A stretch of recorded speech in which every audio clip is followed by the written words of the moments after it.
Like I said, I grew up right on that hill. This is home to me, and I am from a medieval city with a castle view. This is part of who I am and part of who my son is, and so it's very important that he knows this. We're in my hometown of Veliko Tarnovo, so very different kinds of videos coming up now. And we're out on a walk with Julian. So we just stopped by this playground, which Martin said was a complete forest when he was growing up. It was not a playground, but they actually made it into a really nice park. Great playground for Julian, so he got some energy out. And now we're making our way down the hill toward the city center. So I actually have a hard time getting to downtown, even though it's very easy by stairs. It takes like 15 minutes. But right now we gotta go zigzag, like switchbacks in a hike, because the city is almost vertical. So yeah, we're having to take him down via stroller, which is also fine because we can stick things like our camera gear down below the stroller. But yeah, it's just a new way of going down. So this is the first time you're going down without using stairs. In my own hometown, yes. Another thing you might notice is that we're still wearing coats because it is really chilly. Actually, it's kind of like in the 60s, even though it is actually pretty sunny. And when you're in the sun, it's pretty warm. But considering that this is, mid-May almost, I think it's unusually cold right now. It really is cold. I see snow in the mountains, which is very unusual for May. It also gets to 39 Fahrenheit or 4-5 Celsius right now. Normally here it's 70s in May or something like 22, 25. But it's unusually cold. It should fix itself by the weekend or so. But same story as Seattle. It was a very cold spring. Just as we were leaving, Julian started saying Seattle for the first time. So he's been saying it throughout this trip. You miss Seattle? I miss Seattle. Oh, that was a pretty good sentence, actually. Okay, so this is like the 5 set of stairs we're passing, which will take us right downtown. Like downtown is right there, 5 minutes away, but we have to go like switchbacks. So like every time we come across stairs, we lose about 5 minutes to go around. But what we are noticing is that when we are taking this alternate stroller path around that avoids the stairs, it's actually pretty nice. Like there's, paved sidewalks. We're finding ramps somewhat, but more importantly, we're not having to walk directly next to cars, which would be pretty scary with a stroller.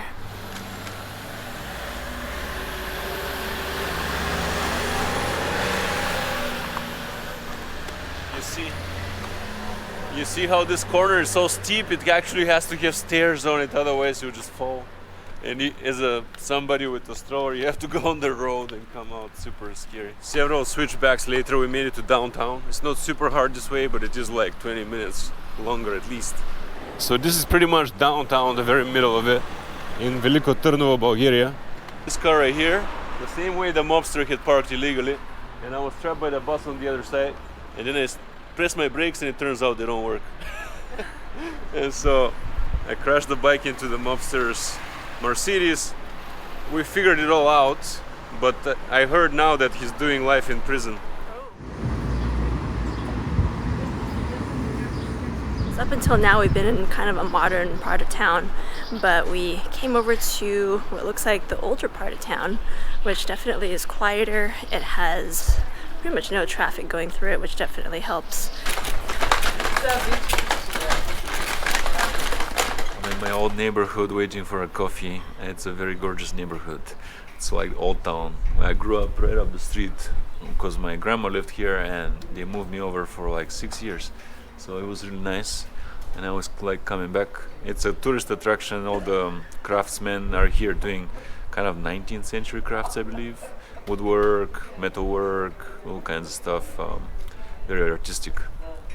I got the coffee, it's Turkish style coffee, funny enough because we just came from Turkey, but it's made in a little jug and it's got texture. Well, we're slowly making our way up the hill here, massive chunks of cobblestone, not just like the regular. But anyway, it's very familiar to me because this is actually the street I grew up on. My grandma's house is up the hill and we've not lived there in a long time. And I spent like 2 until 6 here all the time. And then every summer here as well. So this is clearly a more historic part of town, but what's nice about it is that you know, partially because of the hill and the cobblestones, but there are no cars here. I think there can be cars here, but it's not heavily trafficked, which is very important for how we want to let Julian roam and play here. Okay, let's take him up to see if my grandma's house is still standing. I don't think it is. At least the top floor. But we sold it a while ago to someone that never showed up to actually renovate it like they wanted to. So it was let collapse as far as I've heard. But I still want to see how it is. But back to what Suzi was saying. I grew up on the street, so I am used to a walking environment. I am very much against a place where you cannot step out and walk comfortably, peacefully, safely, pleasantly. Otherwise, life is very miserable, in my opinion. That's our preferred way of living, but also our preferred way of traveling. Like, we generally seek out areas where we can, you know, just park the car somewhere if we even have a car, and then be able to walk everywhere. And that's how we like to travel. I grew up running up and down these narrow streets. You see how narrow they are. This cobblestone is all ad hoc, handcrafted. Nothing was manufactured here. Every stone was taken from somewhere and put here by hand, one by one. This green space here was where my grandma's house was. It must have collapsed. Right here? Yeah. Oh, it's gone. It must have collapsed and become immediately green space. Incredible. The nice thing is we visited before and we had pictures of it, and yeah, it looked really cool. I mean, it was obviously in disrepair and likely going to collapse, but it's interesting that it's just totally gone now. There's no evidence of it even being here. Here I'll show you, I'm coming up from above my grandma's house and you already see the castle behind it. So where these vines are is where the house was, and the fence there. Behind there is the castle. So you see, as I come around the fence, I am face to face with the castle right here. Right there. This is the castle of Tsarevets, center of the Second Bulgarian Kingdom, or Empire as they call it. So you can see here now a little bit of my upbringing and my heritage right behind me. I love this neighborhood quite a lot. It's very historic. Many houses need repair, but the projects are crazy because you see which one here was allowed to collapse. It's straight off a cliff. It's very difficult to rebuild here. When it was built, there were no codes, there were no architects. It was just a bunch of masons and bricklayers and just putting houses in as much as they can, as they see fit. And then they stood for 100 years. So it may not be that bad to just let people build. It's a bit sentimental for me coming to visit here. One, the house is gone as you saw, but also my grandma is gone now. She passed right before the whole COVID thing. To be honest, I'm glad she didn't live through that. And she was already way into her 90s. So she lived a great life, but she basically raised me in these early years here on the street, in this house. And I love this neighborhood. There's nothing like it in the world. The houses are on top of each other, hanging off a cliff vertically, and you're up against a medieval castle. What a way to grow up, right? Another thing that makes me nostalgic that's no longer here is the kind of community there was when I was growing up here. Back then, as you see now, there's nobody around that you can see, but back then there were people here living with their children, with their grandchildren. Many would come in and out and visit from another part of town, and everyone knew each other. Every day, every night, people would step out and chat and talk and share some food or drinks and stories. And all the children would step out and be playing unsupervised in this neighborhood. As you see, there was no traffic hazard. Everybody knew each other. Nobody distrusted anyone. So it was very easy to just tell your child, go play. And I would spend every night playing and every day playing, and nobody ever was afraid for me, you know. And that's such freedom that is no longer around. And so this is something I think about a lot, you know. The kind of childhood I had, such maximum freedom. I could go anywhere on foot. I could meet anybody, all my friends, all the adults I could learn from. I used to hang out with all these shopkeepers, neighbors, whatever. And no one ever yelled at me to come back. Nobody was calling the police. And there's no such freedom anymore. And I don't know how to give that to my child. I think about that a lot. I really don't know how to do it. The car drama continues. Came downtown and parked the car car. We actually walked around the park. We had a nice lunch and nice dessert and coffee. And we came back to the car and we saw not only a ticket on the dashboard, but we actually had a boot on the wheel, which is not unusual to see like in the US, but typically if they do that, then you've done multiple infringements. So it's kind of a big deal whenever they do it. So yeah, they don't really give you a ticket, it turns out. They just put a boot until you pay. On top of that, my phone wasn't connecting to their numbers that you pay through text. So I was like, what do I do? We were looking at the boot, how tight it is, or is it even proper and whatnot. And they saw me doing that and they came and I gave them the cash. And they issued a ticket and they hit a card reader, so they were legit. But it's just an extremely strange way for the government to immediately clip you. Just, you know, they don't collect the ticket, they basically freeze you right there and then. Over $10. Yeah, and then I thought it would be like a giant fee or something. It's like $10. I'm like, you gotta be kidding me. Bit of a demonstration here how rough it is with a stroller in this city. It's tight and they don't care so much for seamless up and down type of. Yeah. Like little ramps and stuff, or they have ramps, but there's always like little dips. And so our stroller actually has really great wheels. Some of these other strollers I've seen, they have these tiny little plastic wheels, and honestly, that was Ours has made it through 5 countries, including Istanbul's cobblestone in there in Turkey, and here in Bulgaria, massive curbs and crazy edges and whatnot. So yeah, Nuna, the best. This is the main street in Veliko Tarnovo. We have to cross it all the time because truly there's only one way to cross this city. It's basically built in a canyon, so you cannot truly find an alternative, and so most of the life happens here as well as most traffic. Lately traffic is heavier, but if you see the city up there, it actually vertically goes up in every direction. It's always up or down, like there's nowhere to make a road that bypasses downtown this way to alleviate it.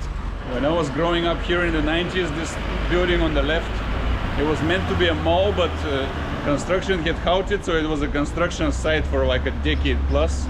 And people would stumble in drunk in the darkness and just fall off a shack and never be seen again. But now it's like a thriving commercial center. When I was growing up here, it was really the worst of the years here because communism had failed, all the construction had halted, all the maintenance had halted, and everything was just left as is, my whole childhood here.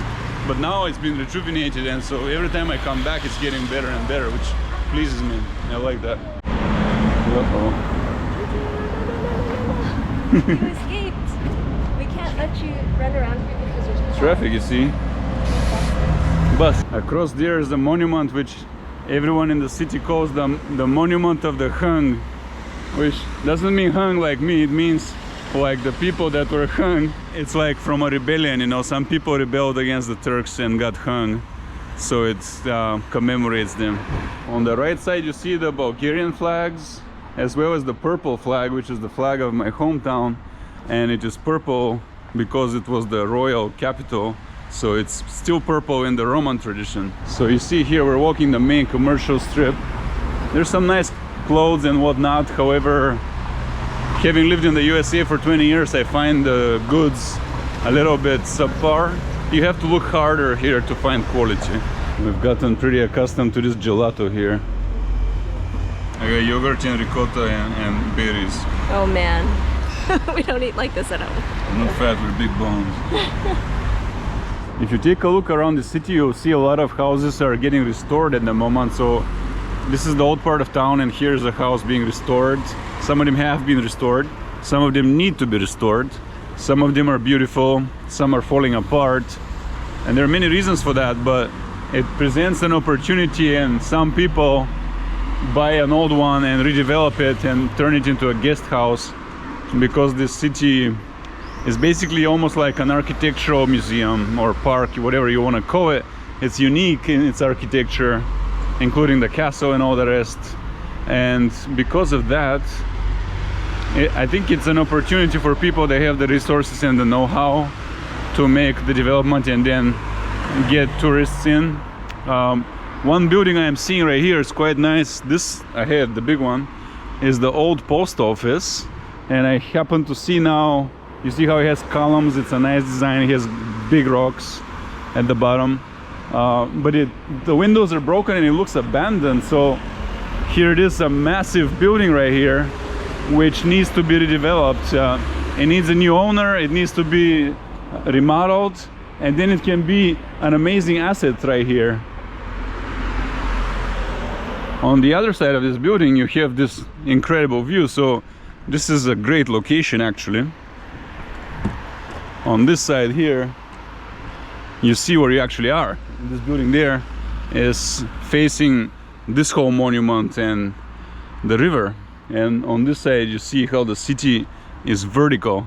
This is what makes it so unique. It's like a vertical medieval city. It actually is a real one, like the fairy tales in the history books.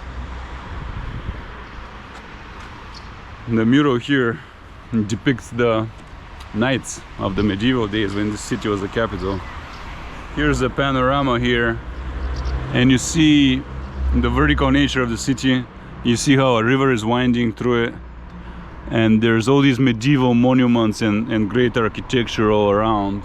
So all that makes this place quite attractive for being a cultural center, a historic museum center, and so on. Many tourists come. I've heard something like 1 million a year, or I don't know, but a lot. For the economy of the place, tourism is major.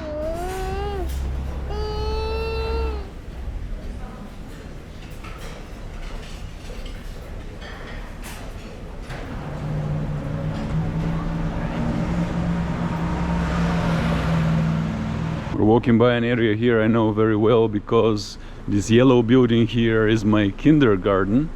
And I remember it well somehow, even though it was long ago. Yeah, right here, this building is my kindergarten. It looked so much bigger back then. It looked enormous. But it was nice down here, because this is the historic part of town, and I see that they've renovated these buildings well. Back then we weren't allowed on these balconies because they would fall apart, but now they look sturdy. And if you look around, every one of these buildings is historic, and any one of them can be renovated in this style. And many people actually are doing it, including some kind of Texan mogul I heard, who opened the foundation to rebuild parts of the city, which is very interesting to me. Right here you see a building which badly needs it. I hope more such people come around. Right now here, restoration in progress. You see, this one is actually happening right now. Right here is one of the main historic buildings in town. This was the building which, during the Turkish days, the whole area was ruled from, if not the entire Bulgaria was ruled from this administration here, I believe. Because when Bulgaria was conquered by Turkey, this city was the capital, and I believe they kept it the capital of the province anyway, so it was administered from here. And this is the latest building they used for that until the turn of the 20th century or so, or a little bit before that, really. Down here you can see in the back the church which I was baptized in. It's technically a cathedral, but a small one. We're taking Julian to the cathedral here in my hometown. I was actually baptized here. He's gonna be baptized on Saturday on the monastery outside of town, but it's nice to come here. He's never seen a church in the Orthodox style, so let's see. And in front of it is the kindergarten my brother went to.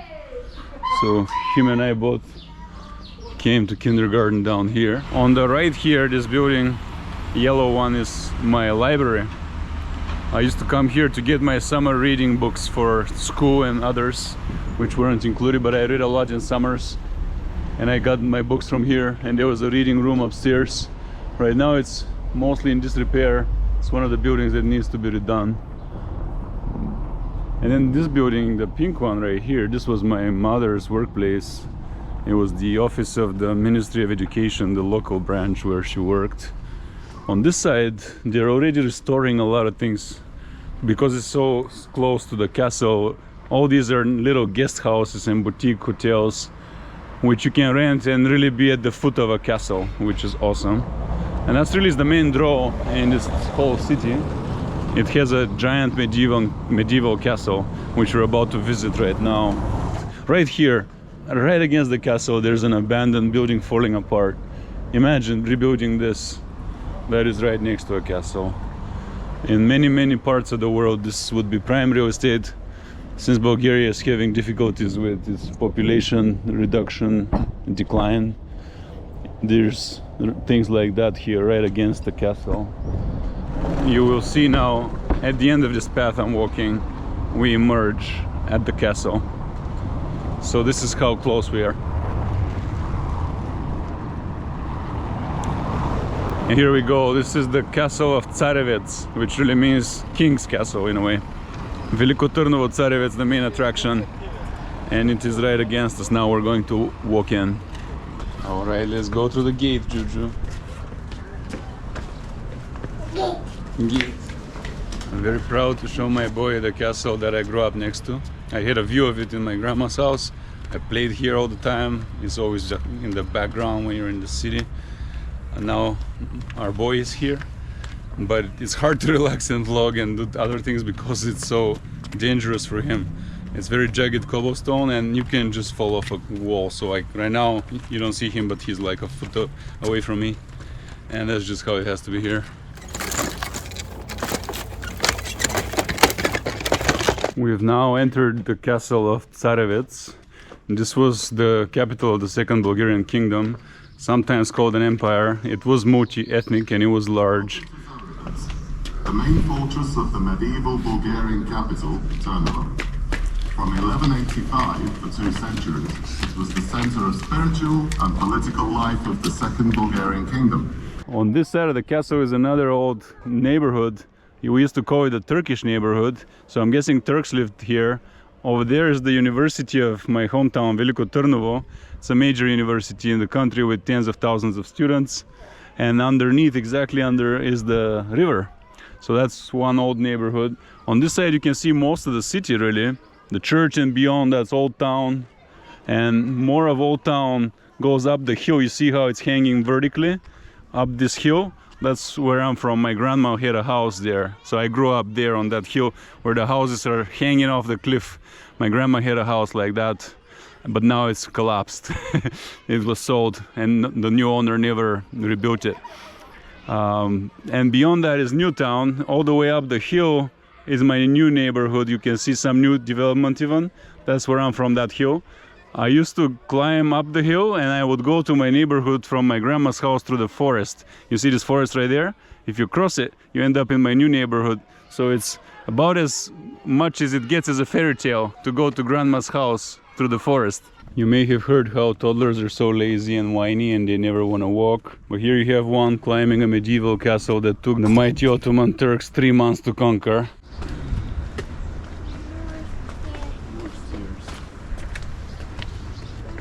Well, Julian could not conquer the castle. I'm having to carry him.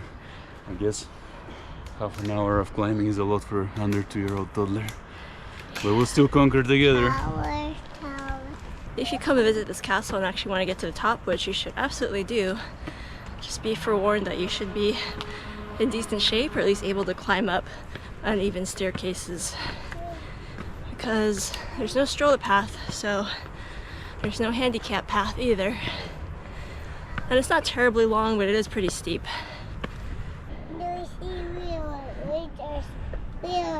It is steep because it's a real medieval castle and it had to be hard for the invader to get up here. We're the foreign invaders coming out of breath after eating gelato to invade the castle. But man, you can already see that view behind me. It's pretty stunning. Well, we made it up the stairs, but we're not quite at the end. It's still, you know, fairly steep, but there's a bit of a cobblestone ramp here to get up to the last bit of it. The top of the ramp leads to a few more stairs, and now we're at the base of the actual castle itself. And the view over here is already pretty commanding, but I think you can go even higher to the top, so let's go do that. Two things to say about this big building behind me that's on top of the castle is it is known as the home of the patriarch, or at least the church where he used to serve, possibly also live. It was entirely destroyed by the Turks being Muslim conquerors. They didn't want to leave a church up here. And the patriarch is kind of autonomous. He's on par with a pope in Orthodox Christianity. So they destroyed the home of the top priest, you know, of this whole Bulgarian church. Nothing remained of it, so it was rebuilt, and inside the art is new, it's modern, so we don't know exactly what art there was. It was not ever taken photo of or found. So that's why the art is modern. The other thing to know is I don't think this was the residence of the royal family, and I don't know if that has at all been found or restored. You're at the castle, baby. You're at Dada's castle. Yeah, Suzi knows I've been talking about this forever, how I want to take Julian to the castle. Truly, it's quite hard to keep him safe here, that's why I'm holding on to him. It's like a hike with huge rocks and whatnot, steep. Oh, Sweetie. But I really insisted on taking him to see this castle, and like I said, I grew up right on that hill. This is home to me, and I am from a medieval city with a castle view. This is part of who I am and part of who my son is, and so it's very important that he knows this. We're here right below the castle. You can see it right behind me actually, and it's like a little miniature world, which is pretty cool. Look at that! The blue bus. Blue bus. The cars. Yeah, cars. Train. And that's the train station there. It looks cool, huh? There's miniature trains, which Julian loves. Look at that.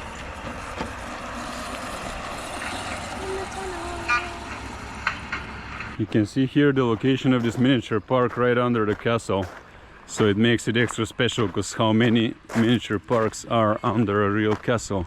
And they're showcasing some of the better architected train stations, as well as other famous things like churches and monuments. I like the fact that it demonstrates the good architecture. There is mini Bulgaria. This train is so cool that we need an intervention because Julian won't leave it to see the rest of the park. So we did a whole loop at this miniature world and ended up back at the train area, so Juju can watch the trains one more time before we leave. But it was pretty cool actually. There's a lot of, it's actually bigger than you would think, and they highlight a lot of the main buildings and things that you should see when you're here in Bulgaria. And if you haven't been around, it actually gives you an idea of places that you might want to add to your bucket list. And you know, for us, there are still things that we both were like, oh, neither of us have heard of that and knew that this was here. So we can keep expanding our bucket list for when we return in the future. Oh wow, there's a hole. Yeah, I don't like that part. Hole to the bottom. That is not cool. We are at a place where it's very easy to see how the city is laid out on the edge of a cliff pretty much all around, and it wraps around this river, and it's pretty dramatic geography and architecture. So take a look here, and there's also this grand monument right behind me which we're going to explore. This is the monument of the 4 great kings which were in this city, and they ran the Second Bulgarian Kingdom, which fell when the Ottomans took over this region. Here we're coming up on the building right next to the big monument. I always really liked it, its architecture. It's got columns, and the stone itself, they say, looks like cork, which to me looks true. But it's long. This is just the beginning of it, but it already looks nice. We can take this path here, a little cafe with this view here. We're now approaching the horse monument with the knights, and Julian is very impressed. He's running to see them, and it looks like they're setting up for some kind of concert here, which happens frequently in the summer. Giant horse, huh? The horse. Giant horse. Horse. Giant horse. Elephant. Yeah, the horse. The horse. Giant horse? The horse. The horse. Here I'm looking straight at the vertical city, basically, that is hanging off a cliff over the river.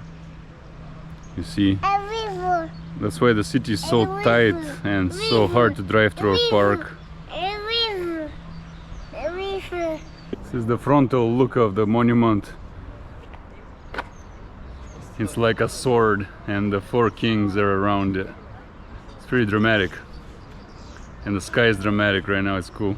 So who are these kings they depicted here? They were the ones that formed the dynasty that defeated the Byzantine Empire and declared independence. So that started out the Second Bulgarian Kingdom. There had been a previous Bulgarian kingdom that was independent up until it fell to Byzantium. And later from here was the capital of the whole country, and because of that there's a castle and all these other buildings and monuments. It's pretty prestigious for that reason, but it is a medieval capital. This is medieval glory basically.